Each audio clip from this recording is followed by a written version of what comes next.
Hey guys, got another little issue with my 2010 Nissan Altima Hybrid. I bought this car used. It's been a very good car for me. I actually like it. The only thing I don't like is, I'm tall and it's been a long time. I've been driving a pickup truck as my daily driver so long that it took a while for me to get used to getting down so low on the ground again. So getting in and out of the car, it's not as easy as it used to be. That being said, I like the car. But there was an issue that this car had when I bought it. And the mechanic that I had checked the car before I bought it noticed it. And we just kind of let it go because I was able to live with it for quite a long time. And the issue is that when you would shift the shifter into drive, sometimes the car wouldn't go into drive. And you had to give it a little additional tug back on the shifter, and it would like pop in, or it would engage.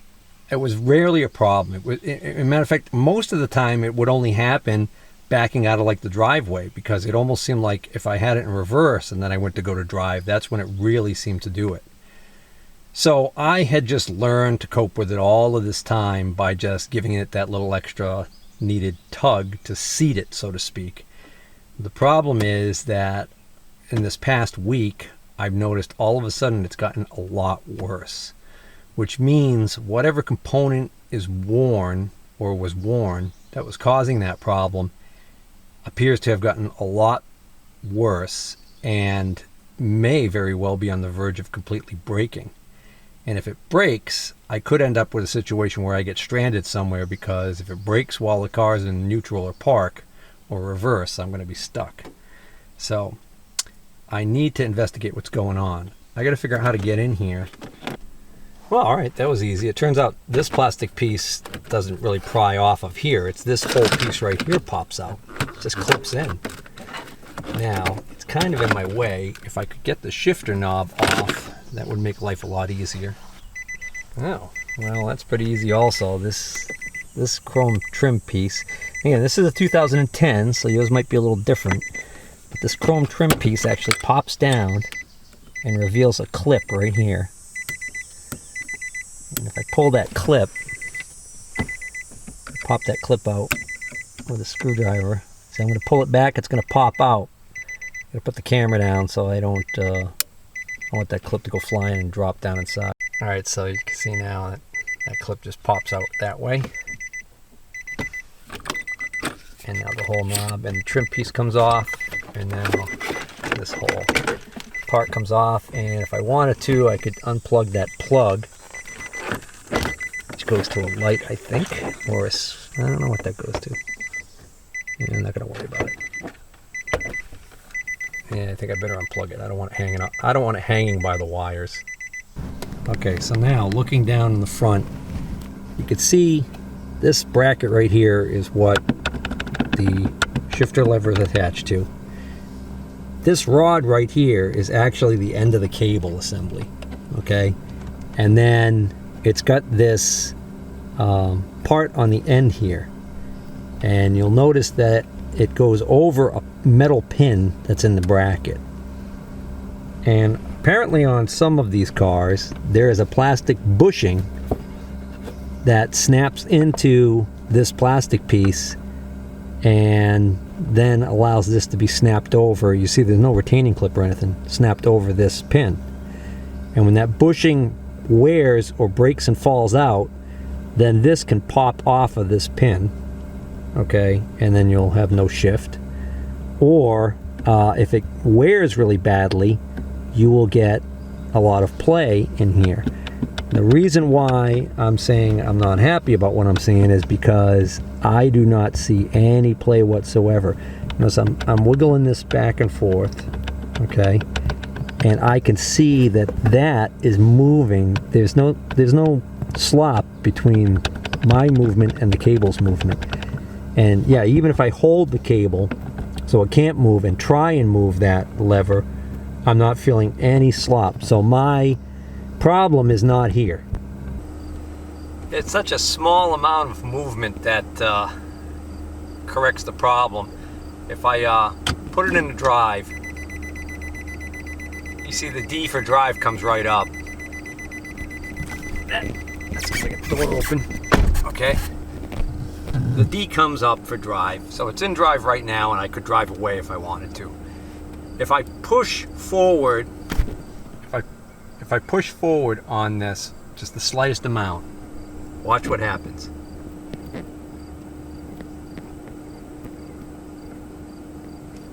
I'll go back to neutral, go into drive softly, and you see it doesn't go.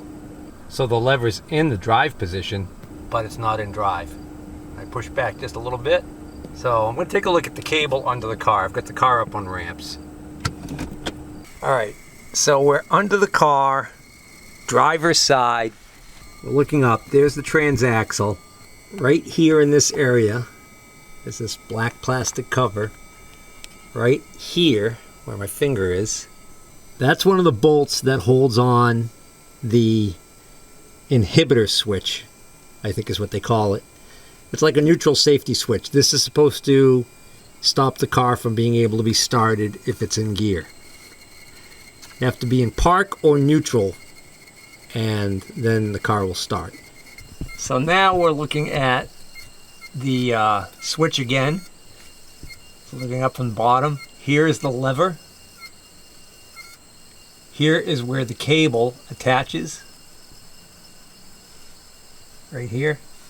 And then you can see the cable goes up back there and it mounts to a bracket right there. So what I'm wondering about is whether or not this plastic end right here has worn where it attaches to this stud. Better light on it, maybe you can see it better. So right here, this is the end of the cable where it attaches to a bolt or stud or something that goes right here. And there might be a bushing there that's worn. This connection seems tight. The other possibility is the cable has stretched. Or another possibility is that this bracket has bent. But it seems like a pretty sturdy bracket, so I kind of doubt that. So what I want to do is I want to see if I can get this nut off and get this off of here and take a look at it. Well, the bad news is it appears that this bolt is attached to the end of the cable in a manner that it's not supposed to be disassembled. I have a sneaking suspicion the new cable would come with that attached to it. That being said, that stud is not wiggling around in that plastic piece at all. So I don't think that's my problem. But what I just realized that I can't see because of the angle, but I can feel now, is that this is a slotted hole in this bracket right here, meaning that's an adjustment. So I think I can compensate for whatever wear or cable stretching that has taken place on this thing by basically repositioning this and tightening it.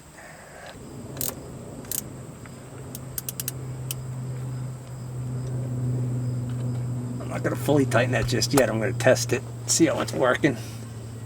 Alright, so I moved that stud all the way down to like as far down as I could in the slot. The first attempt, it didn't make a difference. So then what I did was I came back in here and I took the console apart again. I verified that there is no adjustment on the cable here. And what I did was I unclipped this from the pin so that this cable was now free, so that I could pull that cable and with the stud in it down into the slot as far as possible and retighten it without having to fight the tension of this thing. Then I unclip this.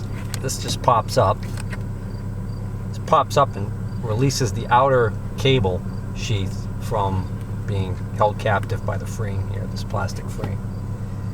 And that allowed me to easily clip the cable back onto the pin here, and then I pulled forward and snapped that back down in there. And now, when I put it into drive, it's staying in drive, and if I push forward on it lightly, it's not going out any further.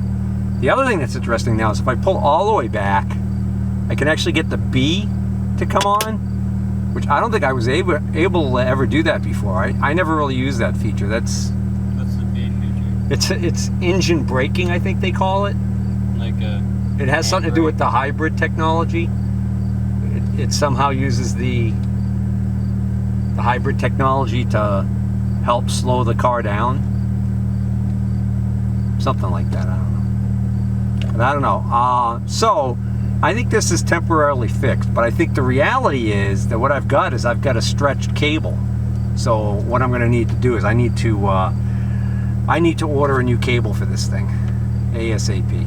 Alright, so I hope this video was helpful to people out there, but if you have to adjust it as far as I did, I would say that you probably got a really badly stretched cable. That could mean it's going to break. Take care.